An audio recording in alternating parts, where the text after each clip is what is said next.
먼 미국 땅에서 자식들을 잘 키워내고 열심히 사신 여러분들 정말 장하십니다. 안녕하세요. 전원주입니다. 전쟁도 가난도 겪은 우리 세대는 참 눈물겨운 세월을 살았죠. 아메리칸 드림을 이루기까지 여러분들의 세월이야 어떠셨겠습니까? 건강 관련 프로그램에 출연하면서 요즘 제가 깨달은 건요, 양 한 방을 잘 결합하는 게 최고의 건강 관리라는 겁니다. 클레버 케어, 메디케어 어드밴티지 플랜 아세요? 양방과 한방의 좋은 혜택들을 쏙쏙 뽑아서 제공해주는 똘똘한 플랜이더군요. 우리 한인의 건강 문화도 이해하고 실력 있는 한국 의사와 전문의를 척척 연결해 준다니 얼마나 똘똘합니까? 이제 우리도 똘똘한 클레버 케어 플랜으로 150까지만 사십시다.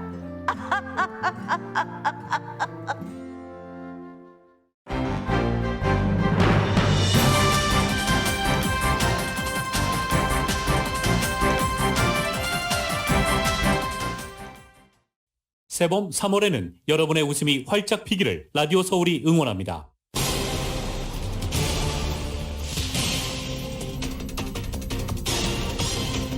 캘리포니아 주의회가 주민들에게 $400씩 개솔린세를 환불하자는 법안을 발의했습니다. 바이든 대통령은 트위터를 통해서 유가는 내리고 있는데 휘발유 가격도 내려야 한다고 밝혔습니다. 유가는 인하하고 가솔린 가격이 계속 상승하고 있는 그래프도 첨부했습니다. LA 카운티 정부가 세입자 강제 퇴거 유예 조처로 재정적으로 곤란해진 건물주들이 재산세를 미납해도 벌금을 면제해주기로 했습니다. 지난 2월 한 달 LA 항이 가장 많은 물동량을 기록했습니다. 한때 100대가 넘었던 LA 항의 대기 선박이 44대로 줄었습니다. LA 경찰국의 에런 폰스 서장은 올림픽 경찰국 서장은 한인타운 곳곳을 직접 순찰하면서 치안 강화 방안과 순찰 계획에 대해서 밝혔습니다. 오늘 세인트 패트릭스 데이를 맞아 LA 경찰이 고강도의 음주운전과 약물운전 단속을 실시합니다. 한인 4명을 포함해 8명의 희생자가 발생했던 애틀랜타 총기 사건 1주기를 맞아 LA를 포함한 전국 한인사회 곳곳에서 추모 행사가 이어졌습니다. 게빈 뉴섬 캘리포니아 주지사의 재선이 무난할 것이라는 관측이 나왔습니다. 현재 유력했던 상대 공화당 후보들이 줄줄이 사퇴하고 있습니다.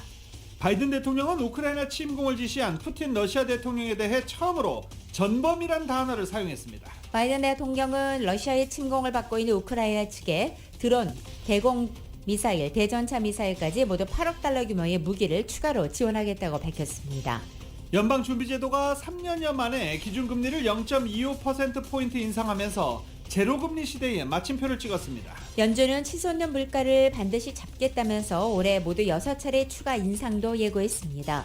연준 의원들은 올해 말까지의 기준금리를 1.9%로 전망했습니다. 네드 프라이스 국무부 대변인은 이란 핵 합의 복원과 관련해 합의에 접근했다고 밝혀 기대가 커지고 있습니다. 지난 2018년도 2월에 발생했던 플로리다 고등학교 총기 난사 사건과 관련해서 정부가 유가족들에게 1억 2,700만 달러의 피해 배상금을 지불합니다. 한국의 코로나 바이러스 하루 확진자 수가 정부 예측을 벗어나 60만 명대로 급증했습니다. 하루 만에 22만 명이 추가된 것입니다. 사망자도 크게 늘었습니다. 윤석열 새 정부를 위한 인수위원회 구성이 마무리되며 내일 출범할 예정입니다. 이 또 새로운 대통령 집무실 후보지로는 서울 광화문의 외교부 청사와 용산 국방부 청사 두 곳으로 압축됐습니다. LA 다저스가 자유계약 시장 일루수 최대어였던 프레디 프리먼과 6년 1억 6,200만 달러에 계약했습니다. 기존의 일루수인 맥스 먼시는 지명타자로 이동할 것으로 예상됩니다. LA 레이커스가 미네소타와의 경기에서 104대 124로 패했고 LA 클리퍼스 역시 토론토와의 경기에서 100대 103으로 패했습니다. 오늘 뉴욕 증시는 상승 출발하고 있습니다. 상승으로 출발했던 오늘 뉴욕 증시는 지금 하락장으로 돌아선 상태입니다. 원달러 환율은 1214.3원으로 마감했습니다. 남가주 오늘도 대체로 맑겠고 한인타운 낮 최고 기온은 79도로 예상됩니다. 라디오 서울 모닝뉴스 이 시간 주요 뉴스는 공항에서부터 목적지까지 모바일 체크인과 첨단 공기순환 시스템을 통해 안전한 기내 환경과 여행을 제공하는 아시아나항공 제공입니다.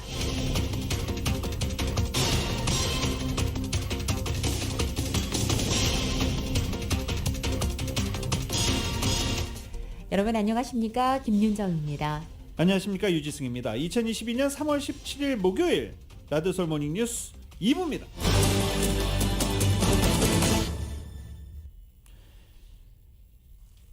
어제도 개솔린 드셨습니까? 요새 주의하기 겁난다. 이거 일상 대화처럼 돼버렸죠. 개솔린 가격 이야기하는 게 일상의 대화처럼 돼버렸습니다. 올라도 너무 올랐기 때문입니다. 이런 가운데 캘리포니아 주정부가 주민들의 가스비 부담을 덜어주기 위해서 납세자 1인당 $400씩을 지급할 것으로 전망되고 있습니다. 캘리포니아 주의회가 모든 납세자에게 1인당 $400의 개솔린 텍스 환급 명목에 지원금을 지급하는 방안을 마련했고, 이걸 오늘 발표할 것으로 예상이 됩니다. 오늘 주의회에 상정할 것으로 예상이 됩니다. 당초 자동차 소유주에게만 개솔린 텍스를 환급해주는 방안을 검토했지만 이를 철회하고 차 소유나 차량 운행 여부에 관계없이 모든 납세자에게 1인당 $400씩 지급하는 방향입니다. 원래 차 소유주에게만 $400씩을 지급하겠다라고 했을 때 전기 자동차는 어떻게 할 것이냐, 하이브리드 자동차는 어떻게 할 것이냐, 여러 가지 말들이 많았었죠. 이번에 캘리포니아가 모든 납세자에게 $400씩의 환급금을 지급하는 데는 총 $90억 예산이 소요될 것으로 추산되고, 이 비용은 지난해 주정부의 예산 흑자 $450억 충당될 것으로 보입니다. 캘리포니아 주의회는 납세자 1인당 $400씩을 지급하게 되면 고공행진 중인 개솔린 비용과 개솔린 텍스 부담을 더는데 주민들에게 큰 도움이 될 것으로 예상하고 있습니다. 민주당 소속 주의원들은 이 같은 내용을 골자로 한 가스비 지원금 $400 지급 방안을 오늘 법안을 제출할 예정입니다. 한편 공화당 소속 주의원들은 캘리포니아 주정부에 개솔린 텍스 과세를 일시 중단할 것을 촉구하는 서한을 뉴섬 주지사에게 보내기도 했었습니다. 이런 가운데 남가주 개솔린 가격 상승폭이 오늘 다시 줄었습니다. 오늘 아침 현재 레이 카운티 평균 개솔린 가격이 어제보다 1.3센트가 오른 갤런당 $5.88.9센트입니다. 어제 4센트 오른 데 비해서는 상승폭이 줄은 것입니다. LA의 개솔린 가격 23일 연속 상승세를 이어가고 있고 모두 $1.10.2센트 인상됐습니다. 오렌지 카운티의 평균 개솔린 가격도 0.9센트가 인상된 갤런당 $5.85.1센트로 어제 4.2센트 상승한 것에 비하면 상승폭이 크게 감소한 것입니다. 오렌지 카운티의 개솔린 가격 26일째 인상되면서 모두 $1.9.1센트 비싸졌습니다. 바이든 대통령이 트위터에 글을 올렸습니다. 우선 그림을 먼저 올렸습니다. 서부 텍사스산 원유 가격과 현재 개솔린 가격을 비교한 그래프입니다. 그러면서 글도 썼습니다. 유가는 내리고 있는데 개솔린 가격은 오르고 있다 라고 밝혔습니다. 유가가 최근 배럴당 $96였을 때 휘발유 가격은 갤런당 $3.62였는데 지금 휘발유 가격이 갤런당 $4.31다라고 지적했습니다. 지금 유가는 배럴당 $96입니다. 원유와 휘발유 회사들이 열심히 일하는 미국인들을 희생시켜 자신들의 이익을 챙겨서는 안 된다라고 비판하기도 했습니다.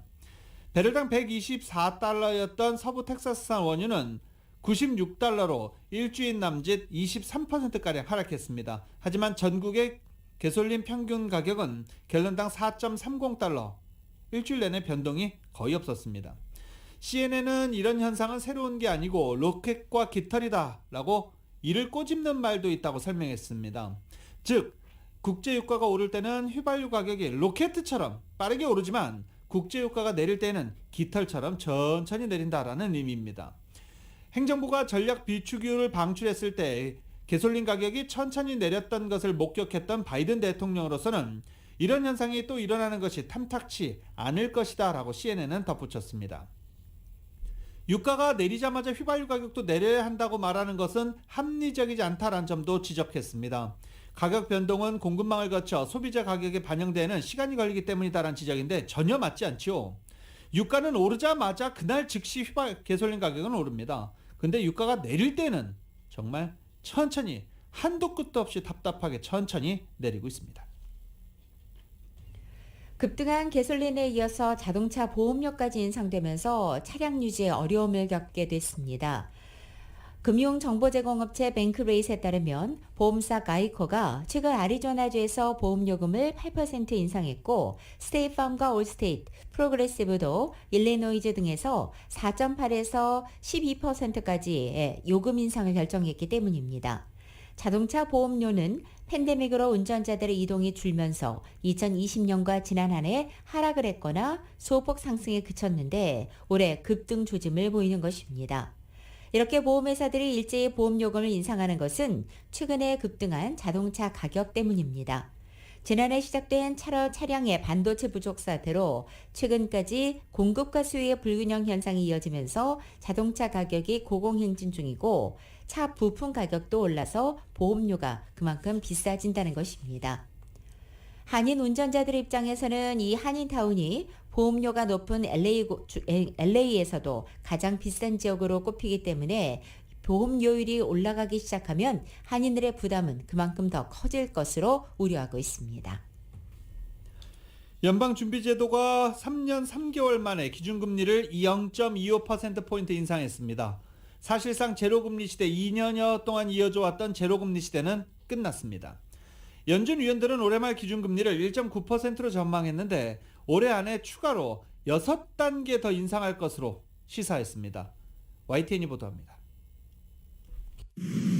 미국 중앙은행인 연방준비제도가 금리를 한 단계 0.25%포인트 올렸습니다. 지난 2018년 12월 이후 3년 3개월 만입니다. 그동안 0에서 0.25%였던 사실상 제로금리 시대를 끝내고 금리 인상의 시작을 알린 겁니다. Congress has given us maximum employment and price stability. Today, in support of these goals, the FOMC raised its policy interest rate by 1/4 percentage point. 올해 말까지 1.9%에 이르게 하겠다는 전망도 내놨습니다. 한 단계씩 올린다고 보면 올해 남은 6차례 정례 회의 때마다 계속 인상을 시사한 겁니다. 연준의 금리 인상은 일찌감치 예상됐습니다. 미국의 소비자 물가가 40년 만에 최대 기록을 올해 들어 2달 연속 갈아치울 정도의 수준에 이르렀기 때문입니다. 여기에 우크라이나 전쟁으로 에너지 수급 불안에 따른 물가 상승 조짐도 나타나고 있습니다. 파월 의장도 우크라이나 침공이 미국 경제에 미치는 영향이 매우 불확실하다고 평가했습니다. Additionally, higher energy prices are driving up overall inflation. The surge in prices of crude oil and other commodities that resulted from Russia's invasion of Ukraine will put additional upward pressure on near-term inflation here at home. 이에 따라 연준은 미국의 올해 물가 상승률 전망치를 직전 2.6%에서 4.3%로 크게 올렸습니다.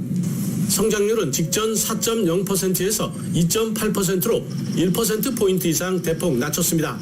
파월 의장은 연준의 목표 물가인 2%를 회복하는 게 기존 예상보다 더 오래 걸릴 것이라고 내다봤습니다.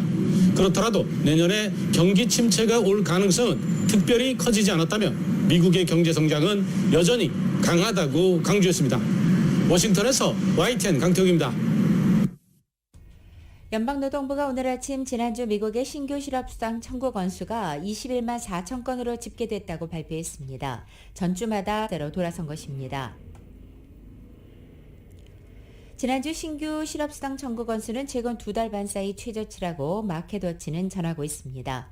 최소 2주 이상 실업수당을 신청하는 계속 실업수당 청구 건수는 7만 1,000건이 감소한 142만 건으로 코로나 사태 이후 최저치 기록을 또 경신한 것입니다. 기업들이 역대급의 구인난을 겪을 정도로 노동 수요가 강하고 또 미국 경제가 성장세를 유지하고 있다는 것이 이 실업자 감소의 배경으로 분석되고 있습니다. LA항, 롱비치항 앞에 이렇게 망원경으로 보면 저 앞바다에 컨테이너선이 상당히 많이 떠 있다. 이런 소식 작년까지만 해도 전해드렸습니다. 물동량을 다 해결하지 못해서 배에 실어있는 컨테이너를 다 처리하지 못해서 컨테이너선들이 바다에서 선적을 그리고 하역을 대기하는 배들이었습니다. 그런데 현재 LA항에 대기 중인 선박은 44대로 나타났습니다. 당시 보도해드릴 때 100대가 넘었던 그런 기억이 납니다. 지난 1월만 해도 109대가 LA 앞바다에 있다라고 보도해드린 바 있습니다. 지난 2월 LA항의 물동량 최고 기록을 세웠습니다. 지난 2월 LA항은 85만 7천 컨테이너의 물동량을 기록했는데 이는 LA 항구 115년 역사상 2월 중 가장 많은 물동량 기록입니다. 선적 비용이 늘어났지만 올봄 수입은 계속 늘어나고 있고 수출은 저조하고 있습니다. 이 적자 폭이 상당히 커질 것으로 보이죠. 전해드린 대로 LA항에 대기 중인 선박은 현재 44대, 적체 현상이 상당히 해소된 상태입니다. 라디오 솔모닝 뉴스 2부 미국과 로컬 소식은 나눔 실천, 오픈뱅크가 생각하는 가장 가치 있는 투자입니다. 나눌수록 커지는 가치, 오픈뱅크 제공입니다.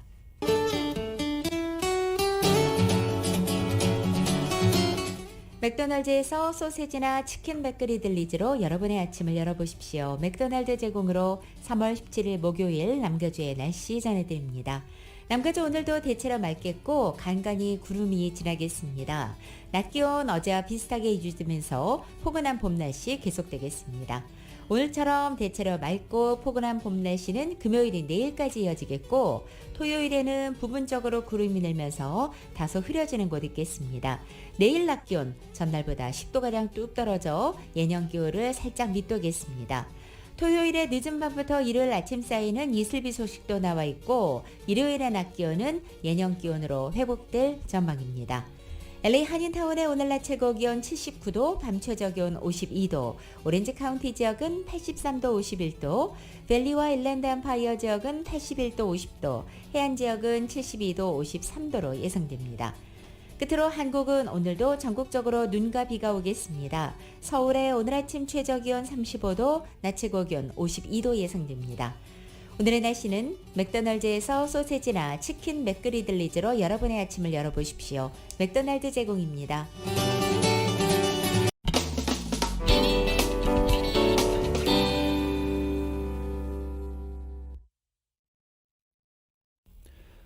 라디오솔 모닝뉴스 함께하고 계십니다. LAPD가 음주운전 및 약물운전에 대한 단속과 수사 한층 강화할 예정입니다. 특히 오늘 집중 단속이 LA 곳곳에서 펼쳐집니다. 오늘 세인트 패트릭스 데이죠.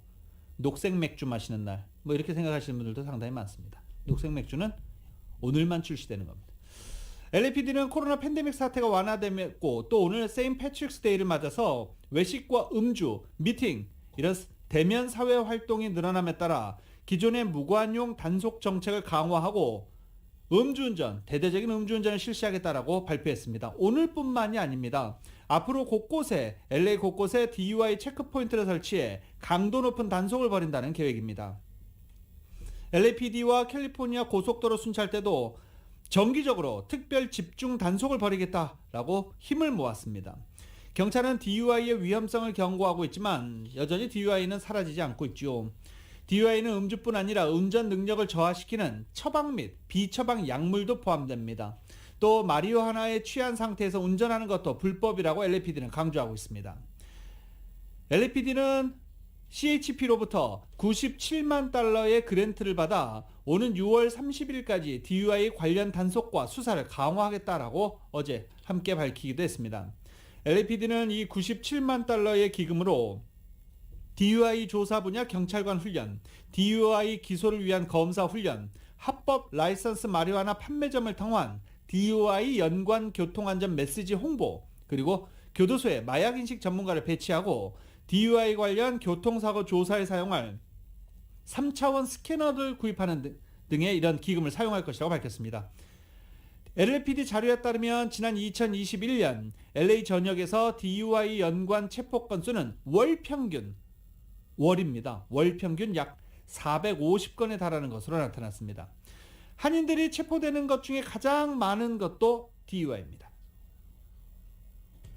LA 한인타운에서 노숙자의 묻지마 폭행과 강절도, 살인사건 같은 강력한 범죄가 잇따라 발생하자 LA 경찰국 LAPD의 올림픽 경찰서장이 한인단체장들과 직접 타운 순찰을 돌면서 치안 강화 방안을 밝혔습니다.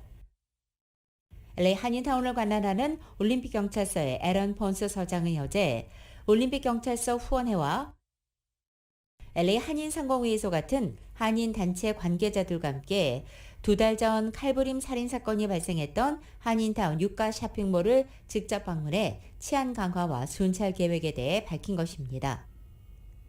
최근 들어 한인타운에 가장 많이 발생하는 범죄에 대해 폰스 서장은 정당한 이유 없이 피해자가 일방적으로 공격을 당하는 사건들이 많이 발생하고 있다면서 걷다가 무차별 폭행이나 공격을 당하는 일이 많이 일어나는데 이럴수록 주민들이 특히 주변을 잘 인식하며 다니는 것이 중요하다고 설명했습니다. 또한 폰스 서장은 지난해 말부터 경관들이 코로나에 대거 감염되며 겪었던 인력난이 해결돼서 현재 올림픽 경찰서 내 인력은 완전히 충원됐다고 전하면서 주민들을 안심시키기도 했습니다. 지난해 4명의 한인 여성을 포함해 8명의 희생자가 발생한 애틀란타 총기 난사 사건, 어제가 일주기였습니다. 이와 관련된 행사들이 있었는데요. 이은 기자가 취재했습니다. 1년 전 애틀란타에서 한인 여성 4명 등 총 8명의 희생자들의 목숨을 앗아간 백인 남성의 총기 사건은 전국을 충격으로 몰아넣으면서 아시안 증오범죄에 대한 심각성을 일깨웠습니다. 16일 아시안 정의진흥협회를 포함해 한인단체들이 애틀란타 총격으로 숨진 8명의 희생자들을 기리기 위해 사건이 발생한 시각인 오후 1시 52분 이들을 기리는 묵념의 시간을 가졌습니다. 애틀란타 총기 난사 사건 후 지난 한 해 동안 한인단체들이 아시안 증오범죄 방지를 위해 여러 방면으로 힘썼으나 한인 등 아시안을 겨냥한 증오범죄는 수그러들기보다는 오히려 늘어나는 추세입니다. 아시안 증오범죄에 맞서며 다양한 관련 프로젝트를 이끌어온 한인타운 청소년회관 KYCC의 스티브 강 대외협력 디렉터입니다. 안타깝게도 아시안 증오범죄 건수는 계속해서 증가를 하고 있습니다. 최근에 차이나타운, LA 차이나타운만 봐도 그렇고 전국적으로 이런 아시안 증오범죄는 멈추지 않고 계속 증가를 하고 있고. 스티브 강 디렉터는 아시안 증오범죄에 맞서기 위해 한인단체뿐만이 아니라 태국, 일본, 중국 커뮤니티 등 아시안 커뮤니티의 연대를 통한 플랫폼이 마련되었다고 설명했습니다. LA 한인회의 제임스 한 회장입니다. 혼자서 나가기가 무섭다라는 말들이 많고 지금 LA에서 아시다시피 지금 크라임이 너무 많아요. 범죄들도 마련됐다가 거기다가 아시안들에 대한 증오범죄가 많기 때문에 아직도 저희 아시안 커뮤니티에서 갈 길이 멀다고 생각해요.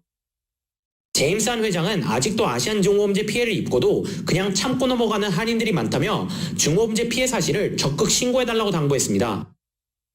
셀폰으로 피해 상황을 촬영해 기록으로 남겨놓는 것도 좋은 방법입니다. 아시안 정의진흥협회 LA 지부의 카니정조 대표는 최근에는 폭력이 수반된 아시안 증오범죄가 늘어나는 추세라며 상황은 더 악화되는 추세라고 지적했습니다. A lot of violence again, and some really tragic cases that led to some serious injuries and deaths, especially of Asian American women in the last few months. 카니정조 대표는 증오범죄 피해자들이 경제적, 정신적으로 도움을 줄 수 있는 플랫폼들이 마련되어 있으니 피해를 입은 경우 주저 말고 치안당국이나 커뮤니티 단체들에게 피해 사실을 신고해달라고 당부했습니다. 애틀란타 총기 사건으로 인해 아시안 차별의 민낯이 드러난 지 1년이 지난 현재 LA와 뉴욕, 샌프란시스코 등 대도시를 중심으로 하루가 멀다 하고 아시안을 겨냥한 증오범죄가 잇따르고 있어 안타까운 상황입니다. 라디오 서울 뉴스 이은입니다. 유력했던 상대 후보들이 줄줄이 사퇴하면서 게빈 뉴섬 현 캘리포니아 주지사의 재선은 무난히 성공할 것이라는 관측이 나왔습니다. 어제자 LA 타임즈에 따르면 지난해 게빈 뉴섬 주지사 리콜 캠페인이 열렸던 당시 주지사 후보로 출마했던 공화당 후보들 가운데 그 어느 누구도 이번 주지사 선거에 도전장을 내밀지 않은 것입니다. 따라서 뉴섬 주지사가 오는 11월 선거에서 재선에 성공할 확률이 높다는 관측입니다. 특히 지난번 리콜 선거에 투표한 840만 명 이상의 캘리포니아 주민들 중에 61.9%가 현재 게빈 뉴섬을 지지한다는 사실이 알려지고 있습니다. 오렌지 카운티 수피리어 코트 첫 한인 여성 판사에 도전하고 있는 제시카 차 변호사가 당선 가능성이 높아졌다는 분석입니다. 당초 수프리어 코트 제28호 법정판사 선거에 제시카 차 변호사, 엘렉스 까보로 검사, 웨인 필립스 변호사 등이 등록했지만 이 중에 웨인 필립스 변호사가 탈락해 2명이 예비선거에서 맞붙게 됐습니다. 제시카 차 변호사 측에 따르면 이번 예비선거에서 2명의 다득표자가 결선투표에서 당선을 결정하게 되지만 후보가 2명이라 예비선거가 곧 결선투표라며 차 변호사는 웨인 필립스 변호사가 지정된 서류를 늦게 내 후보 자격을 갖추지 못한 것으로 알고 있다라고 덧붙였습니다. 당선 가능성이 높아진 것 같다라고 덧붙이기도 했습니다. 차 변호사는 한인 유권자들도 관심을 갖고 많이 투표에 참여해줬으면 하는 바람이라며 오렌지 카운티에는 유권자가 180만 명에 달하는 만큼 전 카운티를 대상으로 선거운동을 하고 있다라고 덧붙였습니다. 오렌지 카운티 수프리어 코트 판사 임기는 6년입니다. 현재 48명의 현역 판사 중 8명이 은퇴하고 이번 선거를 통해 새로운 판사를 선출하게 됩니다. 이번 선거에 따른 우편 투표 발송은 5월 9일부터 시작될 예정입니다. 가정법 전문 변호사인 제시카 차 변호사는 지난 2016년 센타하나 시의원 선거에도 출마한 바 있으며 오렌지 카운티 한인회 이사로도 활동하는 등 한인 커뮤니티와 또 많이 연결되어 있습니다. 미셸 박스틸 연방 하원의원이 주도한 오렌지 카운티 내 해변 모래 보충을 위한 $1,550만 예산 법안이 조 바이든 대통령의 최종 서명을 받음에 따라서 법제화됐습니다. 미셸 박스틸 하원의원 사무실에 따르면 스틸 하원의원이 최근에 상정한 서브사이드 선셋과 뉴폴 비치 보충 프로젝트를 위한 $1,550만 규모의 예산 법안이 대통령의 최종 서명을 받아 법제화됐다는 것입니다. 스틸 하원 의원은 오렌지 카운티 해안가는 지난해 홍수와 기름 유출 그리고 코로나 팬데믹으로 악영향을 받았다며 해안 지역의 모래를 보충하는 일은 지역 주민들과 관광 산업을 위해 중요하다고 말했습니다. 한편 오렌지 카운티 해변의 침식 문제는 지난 1940년대 연방정부의 프로젝트로 거슬러 올라가게 됩니다. UCLA가 주거난 속의 학생들에게 4년간 기숙사 제공을 보장한다고 LA타임즈가 오늘 보도했습니다. UCLA는 올가을 3,446개 침상을 제공하는 새 아파트 2채를 오픈하고 신입생들에게는 4년, 편입생들에게는 2년간 거주지를 제공하는 UC 계열 처음이자 유일한 캠퍼스가 될 예정입니다. UCLA는 이달 입학 결정을 발표하면서 이에 대한 내용을 보다 자세히 홍보할 예정입니다. UCLA 짐 블락 총장은 거주지 제공을 보장하면 모든 학생들이 좋은 출발을 할 수 있게 만들어 성공 가능성도 높여줄 것이라며 마침내 꿈이 현실이 됐다라고 밝혔습니다. UCLA의 학생들 거주지 보장은 많은 캘리포니아주 대학생들이 캠퍼스 주변으로 저렴한 거주지를 찾는 데 큰 어려움을 겪는 데 나온 것으로 주목되고 있습니다. 캘리포니아주 입법 분석 사무실에 따르면 UC 계열과 칼스테이트 대학 캠퍼스 거주지에 들어가기 위한 대기자 명단에는 16,000명 이상의 이름이 올라와 있습니다. 그리고 결국 입주가 거부된 이들 가운데 일부 학생은 모텔이나 심지어 밴 차량에서 생활을 이어가고 있는 것으로도 나타났습니다. 예전에 UC 버클리에서 밴 차량에서 거주하고 있던 학생 화제가 된 바가 있었죠. 2015년부터 UC 계열은 27,000여 명의 대학생들을 추가했지만 침상은 약 22,000여 개뿐이어서 크게 부족한 상태. 그리고 또 LA에 이 상상도 할 수 없이 치솟은 높은 렌트비 학생들의 큰 부담이 돼 왔었습니다. LA 카운티 정부가 세입자 강제 퇴거 유예 조치로 인해 재정적으로 곤란에 빠진 건물주들의 재산세 미납에 벌금을 물리지 않기로 결정했습니다. LA 카운티 슈퍼바이저 위원회는 지난 15일 렌트비가 미납된 세입자들을 강제로 퇴거시키지 못하게 하는 유예 조처가 시행되면서 렌트 수입이 그만큼 줄어든 건물주들이 재산세나 건물 유지 관련 비용을 미납해도 벌금을 면제해주는 내용의 조례안을 통과시킨 것입니다. 이 세입자 강제 퇴거 유예 조처는 연말까지 시행됩니다. 독립계약자를 포함한 자영업자를 대상으로 했던 팬데믹 실업 보조 프로그램 수혜자들에 대한 자격 증명 심사가 뒤늦게 이루어지면서 자격 증명이 안 돼서 돈을 돌려줘야 할 처지에 놓인 한인들도 많은 것으로 전해졌습니다.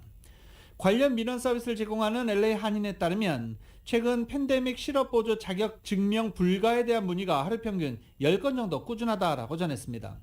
서류 부족으로 자격 증명이 안 되는 한인들은 10중 8구 세금 보고가 제대로 되지 않은 경우였다라고도 덧붙였습니다. 한 사례로 개인 교수비를 하는데 교수비를 현금으로 받고 세금 보고를 안 한 경우입니다. 팬데믹 실업보조 자격 증명은 EDD 웹사이트를 통해 서류를 업로드하는 방식으로 지난달 중순까지 이뤄졌고 필요한 경우 한 달 정도 연장이 가능했습니다. 최근 그 결과를 통보받은 경우가 많은 상황에서 증명 불가 판정을 받은 한인들도 적지 않은 것입니다.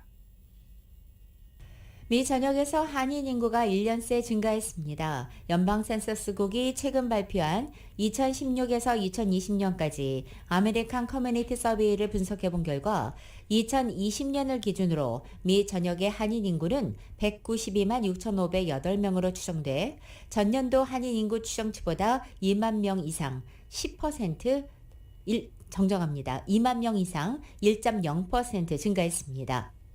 특히 한인 인구가 가장 많은 이곳 캘리포니아주는 55만 7,491명으로 집계됐고 이것은 2019년도 55만 611명에서 미세하게 증가한 것입니다. 하지만 오차 범위를 감안할 때 통계적으로 유의미한 변화는 없는 수준으로 평가됩니다. LA 카운티의 2020년 한인 인구는 23만 1,147명, 오렌지 카운티는 10만 8,693명으로 추산됐습니다. 김영환 신임 LA 총영사가 내일 부임합니다. LA 총영사관 측은 김영환 총영사가 내일 국제공항에 도착해 21일부터 공식 일정을 시작한다고 밝혔습니다. 김 신임 총영사는 지난 10일 부임할 예정이었지만 개인 사정으로 부임을 연기한 바 있습니다. 김영환 신임 총영사는 공식 일정으로 로즈데일 독립유공자 묘소 참배, LA 지역 주요 한인 단체장 면담, 오렌지 카운티 주요 한인 단체장 면담 등을 소화할 예정입니다. 김 신임 총영사는 오는 21일 다음 주 월요일부터 공식 일정을 시작합니다. 한국의 신세계 그룹인 이마트의 미국 현지 법인 PK 리테일 홀딩스가 오렌지 카운티 얼바인의 뉴파운드 마켓 1호점을 오늘 오픈합니다.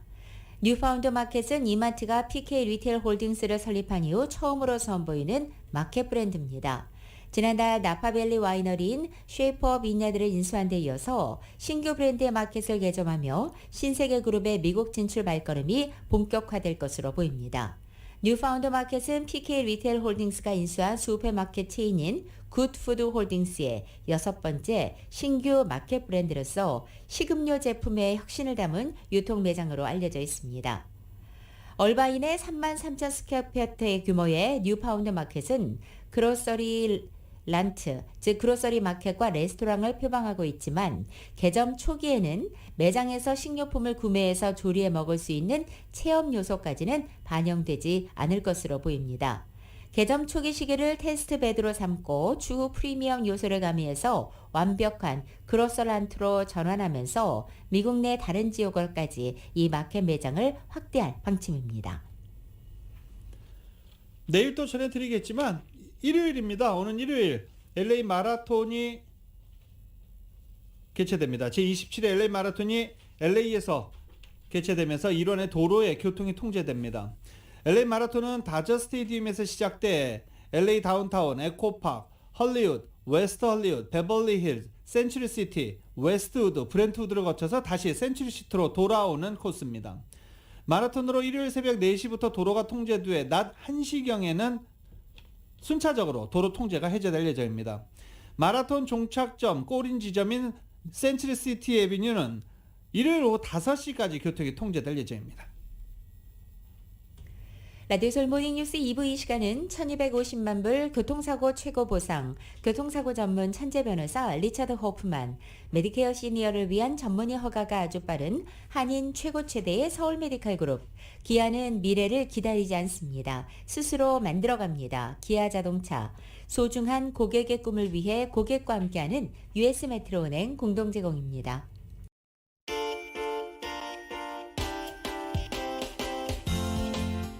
라디오솔 모닝뉴스 2부 이 시각 현재 프리웨이 교통 상황입니다. 먼저 210번 이스트 선상입니다. 버논 에비뉴와 만나는 지점 3중 추돌 사고 있습니다. 다음은 101 웨스트 선상 벤나이스 블루바드와 만나는 지점 2중 추돌 사고 있습니다. 405 사우스 선상입니다. 엘세군도 블루바드와 만나는 지점 카플레인에 고정 차량 한 대 멈춰 있습니다. 이번에 2번 놀스 선상 마운튼 스트리트로 내리는 지점엔 단독 차량 사고 있습니다. 105번 웨스트 선상입니다. 아틀란틱 애비뉴와 만나는 지점 2중 추돌 사고 있습니다. 참고하시고 안전운전하시기 바랍니다.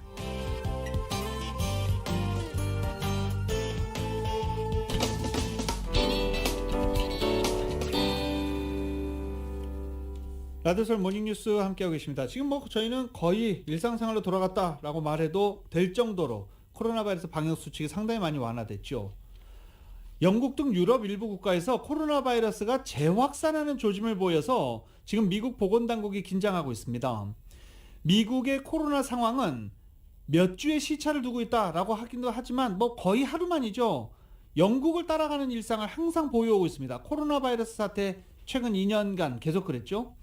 영국의 재확산 사태가 곧 미국에도 상륙할지 모른다는 불안한 시선으로 현재 보건당국이 주시하고 있습니다. 영국뿐만이 아닙니다. 영국, 프랑스, 독일, 이탈리아 등 확진자 수가 급 상승세로 돌아섰습니다. 영국의 경우 지난달 말까지만 해도 2만 8천여 명 수준이었던 하루 평균 신규 확진자 수가 7만 명까지 올랐습니다. 프랑스도 마찬가지고 독일, 이탈리아 모두 다 비슷비슷한 상황입니다. 미국의 보건 전문가들은 스텔스 오미크론으로 인한 재확산이 미국을 덮칠 경우 65세 이상 고령층이 이에 대항할 강력한 면역 체계를 갖췄는지가 그 파급력을 결정할 핵심 지표가 될 것으로 예상했습니다. 하버드 대학교의 스티븐 키슬러 박사는 지금까지 상황을 보면 과거의 감염 이력이나 백신 접종을 통해 고연령층이 얼마나 많은 면역력을 가졌는지가 확진, 입원, 사망자 수를 결정하는 지표가 될 것 같다라고 분석하기도 했습니다. 제약사 파이자가 식품의약국에 65세 이상 고령자를 상대로 코로나 바이러스 백신 접종 4차 접종 신청한 것도 이에 무관치 않은 것으로 지금 해석되고 있습니다. 전 세계적으로 잠시 주춤했던 코로나 바이러스가 재확산하자 WHO가 주의를 당부하면서 섣부르게 방역 조처를 풀면 절대 안 된다고 경고했습니다. 또 잘못된 정보가 또 여전히 퍼지고 있다며 주의를 당부하기도 했습니다. 한국도 역시 심각한 상황입니다. 코로나 신규 확진자가 하루 사이 22만 명이 넘게 폭증해서 어제 62만 명으로 역대 최대치를 기록한 것입니다. 사망자도 가장 많은 429명으로 피해가 급증하고 있습니다. YTN의 보도입니다. 코로나19 신규 환자는 처음으로 60만 명을 넘겨 62만 1328명입니다. 전날보다 무려 22만여 명 폭증했습니다. 신속 항원검사 양성 결과를 확진으로 인정한 영향에다 전날 집계에서 누락됐던 숫자가 포함되면서 증가폭이 더 커진 것입니다. 금일 보고된 62만 명 중 7만 명은 전전날 통계에서 집계되지 못한 분들이 보고된 것으로서 이를 제외하면 약 55만 명 정도의 발생이 보고되었습니다. 누적 확진자는 825만 명으로 전체 국민 가운데 16% 정도가 코로나19에 걸린 셈입니다. 방역당국은 유행 정점 시기를 이번 주 중반이나 다음 주로 하루 평균 최대 37만 명 정도 발생을 전망했는데 이미 이를 넘어섰습니다. 당국은 확산세가 예상보다 커 정점 구간이 다소 길게 이어질 가능성도 있다고 전망했습니다. 오미크론 유행이 정점을 향해 가면서 사망자는 429명으로 전날보다 2배 넘게 늘며 역대 최대를 기록했습니다. 정점에 도달해도 2, 3주 이상은 중증 환자가 늘어나니까 실제 중환자실 부족 상황도 발생할 거로 예상을 하고 있고, 이런 부분들이 사망자 숫자가 대폭 늘어날 만한 상황이 될 수 있어서 이런 부분들을 전문가들이 이제 우려하고 있는 부분입니다. 위중증 환자는 85명 줄었지만 사망자 급증에 따른 것으로 보이며 열흘 연속 1000명대를 이어갔습니다. 재택치료 환자도 190만 명을 넘겼고 고위험군으로 하루 2번씩 모니터링을 받는 집중관리군은 28만 5천여 명으로 관리 한계에 봉착했습니다. 이런 가운데 정부는 오는 21일부터 적용할 거리두기를 사적 모임 8명, 영업시간 자정까지로 완화하는 방안을 놓고 고심 중인데 전문가들은 완화에 반대하고 있습니다. 저는 지금은 완화하지 않는 게 맞다고 생각합니다. 결국은 접촉이 더 늘어나고 계절독감처럼 생각하면 지금 안 되는 시기예요. 왜 그러냐면은 유행의 정점을 아직도 찍지 못하고 있는 상황이고 다음 주에 어떻게 될지 모르고. 확진자가 연일 급증하는 가운데 자영업자와 소상공인의 강력한 완화 요구와 방역과 의료 전문가들의 반대 사이에서 정부의 최종 결정이 주목됩니다. YTN 이동호입니다. 바이든 행정부의 코로나 바이러스 대응을 총괄한 제프 자이언츠 백악관 코로나 대응 조정관이 사임합니다. 바이든 대통령은 성명을 통해 이 같은 사실을 알리고 후임에 아시시 자 브라운대 공중보건대학원 원장을 임명한다고 밝혔습니다. 아시시자, 약간 익숙한 이름이시죠? 이 자이언츠 조정관이 수십 년간 사업 경험을 백신 접종과 치료, 마스크 보급을 위한 인프라를 구축하고 운영하는 데 쏟아부었다며 바이든 대통령은 우리가 이룬 성과로 미국인은 이제 안전한 일상생활로 복귀하고 있다라고 강조했습니다. 사업가 출신인 자이언츠 자문관은 오바마 행정부에서 국가경제위원회를 이끌었고 바이든 대통령 인수위원회 공동의장을 맡은 바 있습니다. 자이언츠 자문관의 교체는 백악관이 위기 상황 대응에서 일상으로 복귀를 준비하면서 엔데믹 단계로 전환을 모색하는 가운데 이루어졌다라고 ABC 방송은 평가하기도 했습니다. 볼로미드미르 질레스키 우크라이나 대통령이 현재 시간으로 17일 서방은 우크라이나와 장벽을 허물고 우크라이나를 더 도와달라라고 호소했습니다. 이날 독일 연방하원에서 한 10분 남짓의 화상 연설을 통해 러시아의 우크라이나 침공 이후 3주 만에 수천 명의 우크라이나인이 사망했다면서 서방에서 일부 도움은 있었지만 서방과 우크라이나 간에는 장벽이 있는 것 같다고 말했습니다. 그러면서 서방은 베를린 장벽은 아닌 또 다른 장벽 뒤에 머물면서 우크라이나를 돕기 위해 최선을 다하지 않다고 지적하기도 했습니다. 특히 올라프 숄츠 독일 총리를 직접 호명하면서 장벽을 허물고 우리를 지원해달라고 호소했습니다. 또 동시에 지금까지의 지원에 대해서 사의를 표하면서 현 상황에서 러시아 사업을 중단한 기업들을 비롯해 경제적 이익보다 도의를 중시하는 모든 사람들에게 고맙다고 말하기도 했습니다. 바이든 대통령이 러시아 침공을 받고 있는 우크라이나에 드론과 대공 및 대전차 미사일 등 모두 8억 달러 규모의 무기를 추가 지원하겠다고 밝혔습니다. 바이든 대통령은 우크라이나에 스스로를 지키고 싸울 수 있는 무기를 지원할 것이라며 그들이 자유와 민주를 위해 싸우는 것을 뒷받침할 것이라며 설명했습니다.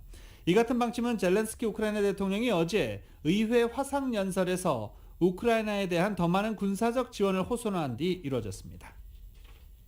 유엔 인권사무소가 잠시 전 러시아 침공으로 우크라이나 순재 민간인 수가 800명에 육박한다고 밝혔습니다. 이 가운데는 어린이가 58명이나 포함되어 있습니다.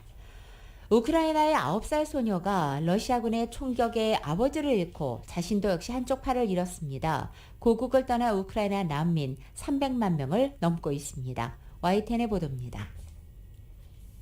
러시아 침공 하루 전 9살 생일이었던 사샤. 차로 피난을 가다 아빠는 러시아군 총에 맞아 숨졌고 놀라 달아나던 사샤도 총에 맞았습니다. 이틀 동안 대피소에서 피를 흘리다 수술을 받았고 깨어나자마자 내 왼쪽 손이 있냐고 물었던 사샤는 그래도 씩씩합니다. 핑크색 꽃무늬 인공팔을 가질 수 있냐고 물었고 러시아 사람들이 왜 쐈는지 모르겠지만 일부러 그런 건 아니길 바란다고 말했습니다. 사랑하는 아빠와 남편, 아들을 놓아두고 고국을 떠난 우크라이나 난민은 유엔 난민기구 집계로 306만 명이 넘었습니다. 2차 세계대전 이후 최대 난민 사태. 그래도 세계 37개 나라가 인류애를 발휘해 난민들을 따뜻하게 맞아들이고 있습니다. 유럽과 미국은 물론 아시아에서도 일본, 필리핀, 스리랑카가 난민을 맞아들였고 경제력 순위 10위권 국가 중에는 우리나라와 중국, 인도만 빠져 있습니다. YTN 호준석입니다.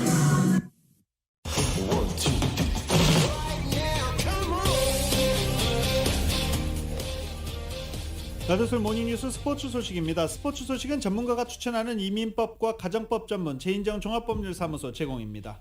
반가운 소식이죠.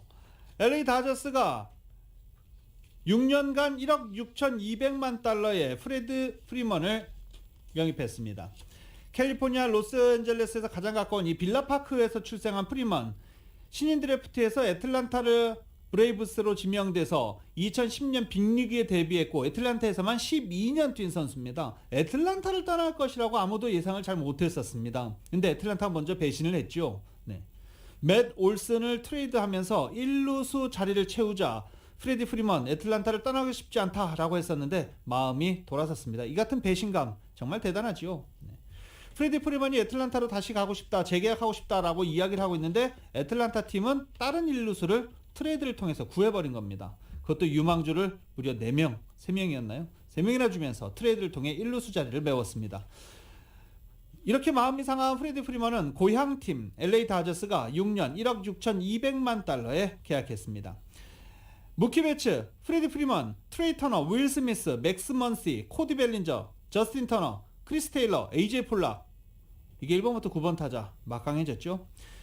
프레디 프리먼은 통산 타율 2할 9푼 5리, 홈런 271개, 타점 941타점을 올렸습니다. 애틀란타 프랜차이즈 스타 일루수였는데 아쉽게 애틀랜타를 떠났지만 그래도 반갑게 다저스에 합류하게 됐습니다. 토론토 블루제이스에 가세한 새로운 3루수 맷 차프먼 덕분에 왼손 투수인 류현진 선수가 큰 득을 볼 것이라고 캐나다 언론이 전망했습니다. 이 토론토가 유망주를 4명이나 주고 오클랜드 애틀레틱스에서 데려온 차프먼 선수는 공수를 겸비한 3루수입니다. 지난 5년 동안 3번이나 포지션별 최고 수비수에게 주는 골드글러브를 낀 수비 실력을 높이 평가받는 선수입니다. 체프먼은 넓은 번트 수비 범위와 정확한 송구, 재빠른 타구 판단 능력까지 핫코너로 불리우는 3루수가 갖춰야 할 덕목을 두루 겸비해서 그물 수비를 펼치는 선수로 잘 알려져 있습니다. 따라서 스포츠넷은 류현진이 토론토에서 뛴 지난 2년간 전체 타자 중에 79.6%를 차지하는 우타자와 대결했고 이것은 엄청난 양의 타구가 3루로 향했다는 것을 뜻한다면서 체프먼이 류현진의 부담을 그만큼 덜어줄 수 있을 것으로 기대했습니다. 크리스 브라이언트는 쿠어스 필드로 갑니다. 크리스 브라이언트가 콜로라도 로키스 구단과 7년 1억 8,200만 달러의 장기 계약한 것으로 전해졌습니다.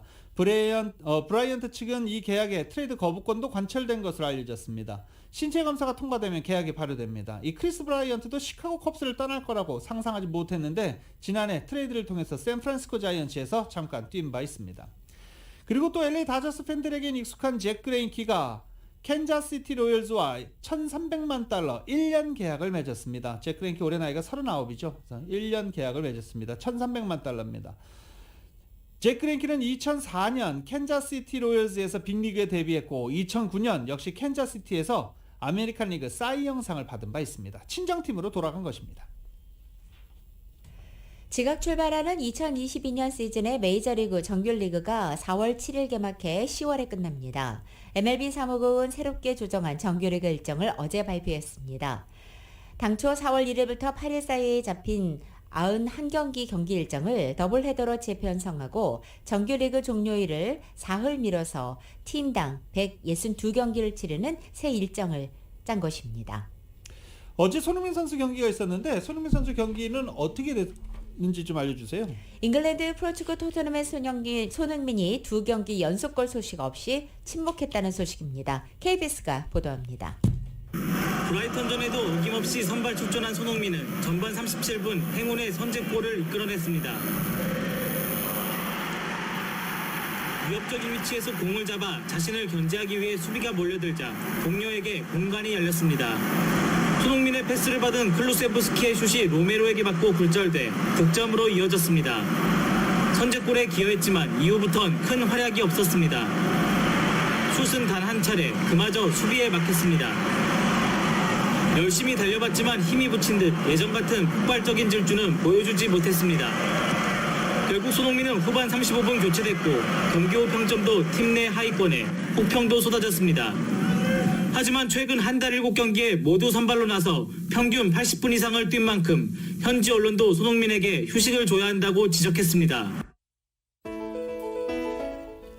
2022년 3월 17일 목요일에 전해드린 라디오솔 모닝뉴스 여기서 마치겠습니다. 지금까지 진행의 유지승, 김윤정이었습니다. 라디오솔 모닝뉴스 2부 이 시간은 1250만 불 교통사고 최고 보상, 교통사고 전문 천재 변호사 리차드 호프만, 메디케어 시니어를 위한 전문의 허가가 아주 빠른 한인 최고 최대의 서울 메디칼 그룹, 기아는 미래를 기다리지 않습니다. 스스로 만들어갑니다. 기아 자동차, 소중한 고객의 꿈을 위해 고객과 함께하는 US 메트로은행 공동 제공이었습니다. 잠시 후 9시에는 강혜신의 오늘의 미국이 방송됩니다. 함께해 주신 여러분 고맙습니다.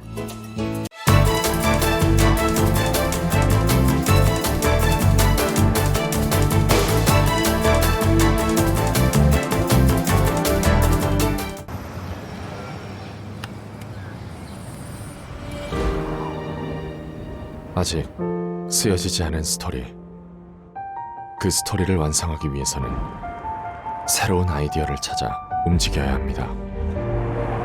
우리의 움직임, 그것은 차세대 전동화 차량을 만드는 것입니다. 당신의 새로운 영감을 찾아서